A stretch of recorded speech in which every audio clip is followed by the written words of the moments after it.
तरफ जाते हुए आज के प्रोग्राम में जिन शख्सियात को अपने साथ अपने दामन में समोए बैठा हूं वो बहुत खास है, माशरे में अमली तौर से किरदार अदा कर रहे हैं और कहीं ना कहीं बहुत खास अंदाज से अपने कारनामे अंजाम दे रहे हैं। सबसे पहले खुशामदीद कहना चाहता हूं, बहुत ही प्यारे, बहुत ही अच्छी गुफ्तगू फरमाते हैं, शीरी ज़बान है, शीरी लहजा है, खुश अखलाकी से तर है और खुश फिक्री से हमेशा महव रहते हैं। डॉक्टर आमिर अब्दुल्ला मोहम्मदी साहब, अस्सलाम वालेकुम वरहमतुल्लाह। कैसे मिजाज? अल्हम्दुलिल्लाह खैरियत।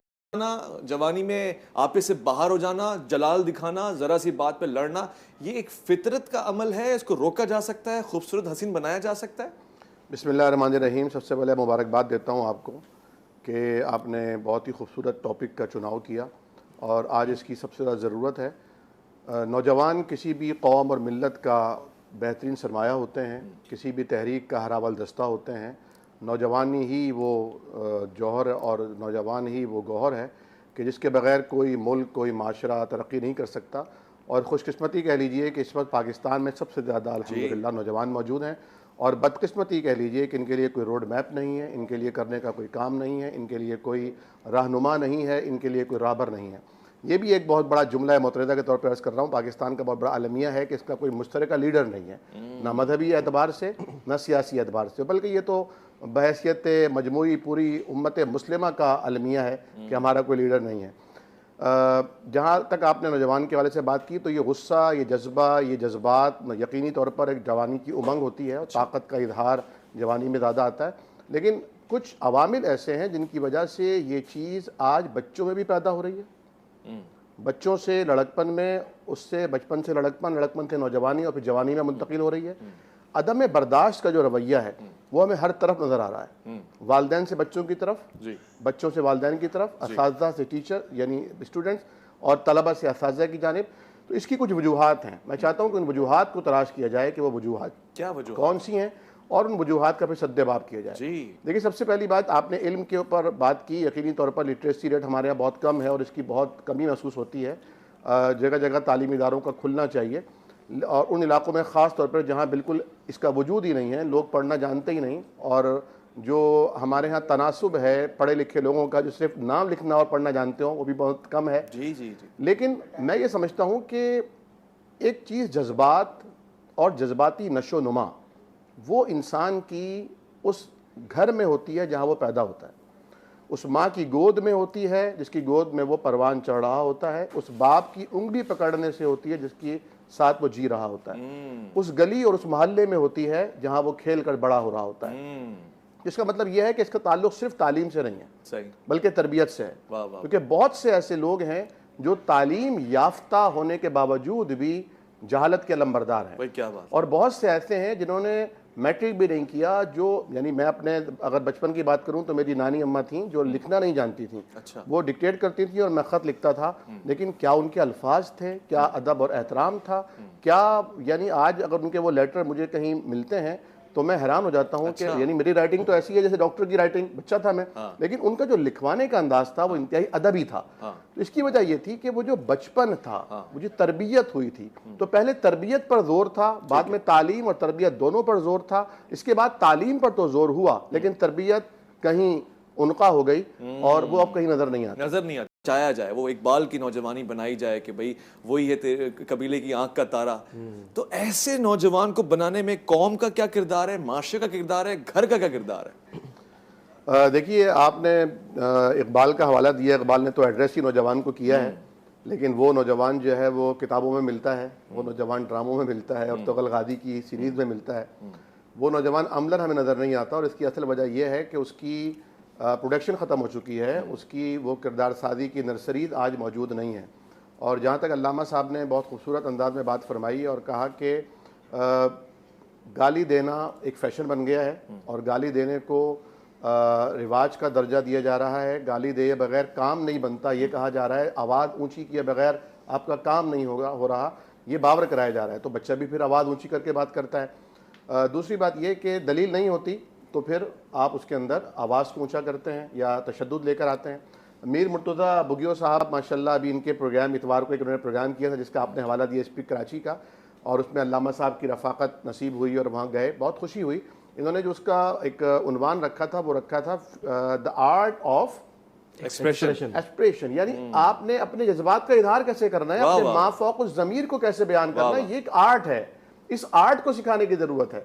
तो ये घर से सिखाना जाना चाहिए, स्कूल में सिखाया नहीं सिखाया गया तो अब ये एक प्राइवेट प्रोडक्शन लेकर आ रहे हैं, अपनी एक एनजीओ के तौर पे काम कर रहे हैं। देखिए, मैं ये समझता हूं कि जिस मुल्क में नौजवान अपने आप को शुतर बेमहार समझे, जिस मुल्क में, जैसे मैंने आगाज में कहा था, कोई लीडरशिप नहीं है, कोई क़यादत नहीं है और फिर कोई रोड मैप भी नहीं है कि हम इस राह पर चलेंगे तो हम आगे जाके तरक्की पा सकते हैं। ये बात भी मीर भट्ट साहब ने बिल्कुल दुरुस्त कही कि जब आप नौजवानों को कमाई का मौका नहीं देंगे, नौजवानों को आप तालीम के अंदर खुला मैदान नहीं देंगे, आप नौजवान को उसके मजहब की वजह से, मसलक की वजह से, ज़बान, कौम, नजरिए की वजह से, इलाके की वजह से, हैसियत की वजह से आप पीछे करेंगे तो उसमें अदम बर्दाश्त आएगा।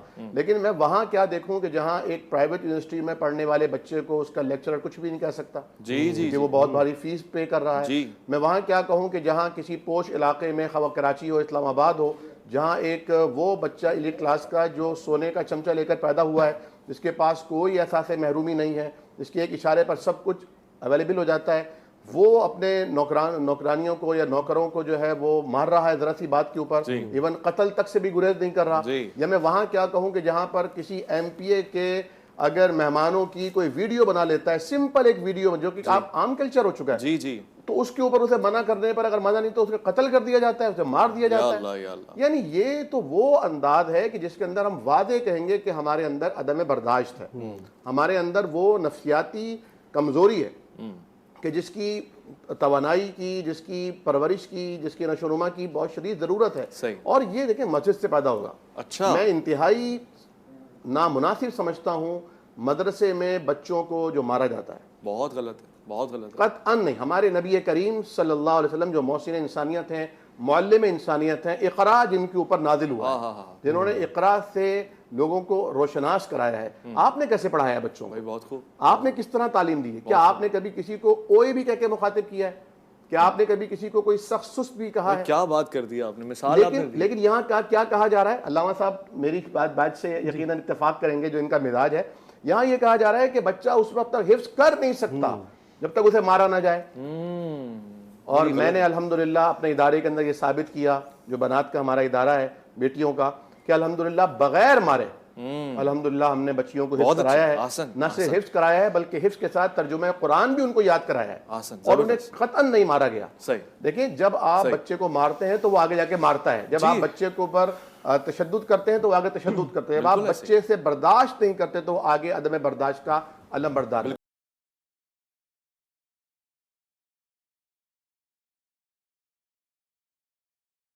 नामी बला इंसान को जवानी की उम्र में क्यों टारगेट करती है? कोई खास वजह है इसमें? ज्यादा जज्बात होते हैं या फिर ये ज्यादा खिंचा चला जाता है? जी, किसी ने कहा है इश्क कहते हैं जिसे खलल है दिमाग का, और असल मोहब्बत तो असल में हुजूर करीम सल्लल्लाहु अलैहि वसल्लम से होनी चाहिए, वालिदैन से होनी चाहिए, जिनका एहसान इंसान कभी नहीं उतार सकता।